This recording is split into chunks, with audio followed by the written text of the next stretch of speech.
Welcome to the Life on Your Terms podcast with me, your host, Tracey Liv Howard.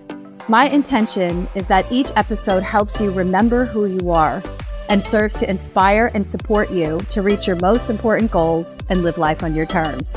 Let's get into today's episode.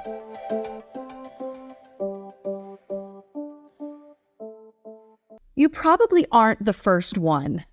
I think this is such an important lesson for us to stake our lives on, that it's rare to be completely the first one doing something. There's a high chance that what you're wanting to do in your life, with your business, the ideas that you have, the things you want to experience, that good news is that there are other people that have probably already done it, people who have stories to share, who have knowledge, and you're not alone. You're not the first person to leave corporate and start a business.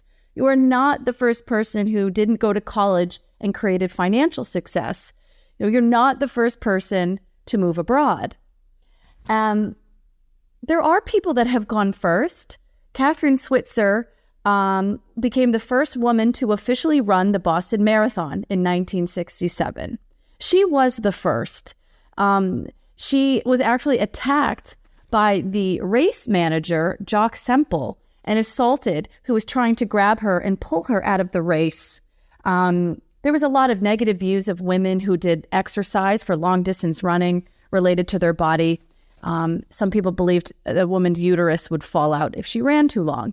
So she was the first. It took courage, bravery, as well as a team of men around her to protect her when people tried to pull her from the race. But what's interesting is that she might have been the first one to run the Boston Marathon. So there are other people who have done first that are part of her tribe. Catherine can turn around and say, well, who's the first one to do something else in the athletic industry? Who's the first person to run that 4-minute mile or less? So even amongst people doing incredible things and reaching the limits of human potential, there are still people who fit into that bucket and that paradigm for us.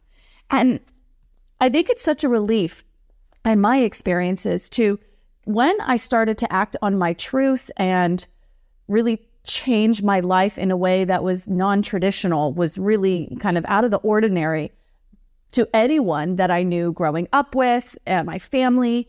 And I don't say this negatively, I just mean literally. I was deciding to quit my job and move to London, start a business. And all the things I've done, is that it was such a relief for me to then meet new people who were doing what I was doing next, that people were meeting me in that next stage of my life, and I wasn't the first one. That other people could understand me, could understand what I've gone through, and had been there themselves.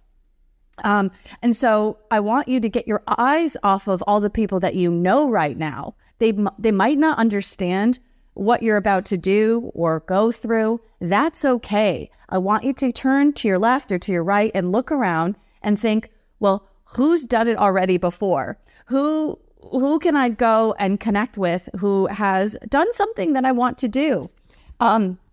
Because when you venture into this new frontier, we humans need belonging and community. We need to go into a room and feel understood. And so, you are not the first one. And so as you're walking forward, find people who have already been there before.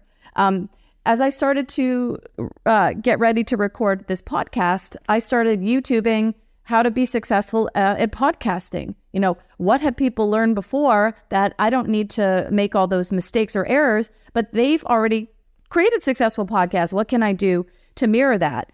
I started to follow a lot more podcasters and started to understand, what was my unique selling proposition and how do I convey that? And I feel I'm almost going into this world of podcasting that haven't been in before. And so I'm not the first one starting the podcast, and you surely are not the first one to probably do what you're about to do.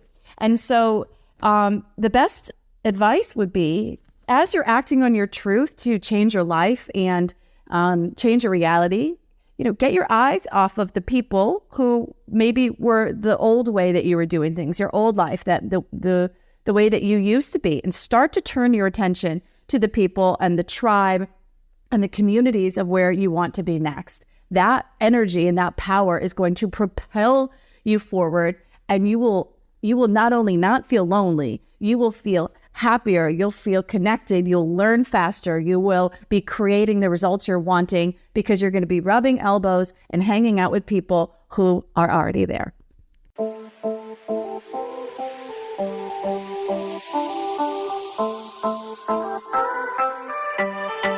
A big thank you for listening to this episode. I truly hope you got what you needed.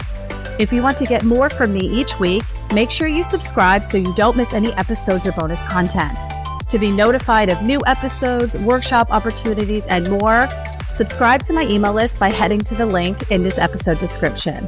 I'm wishing you joy, happiness, and love.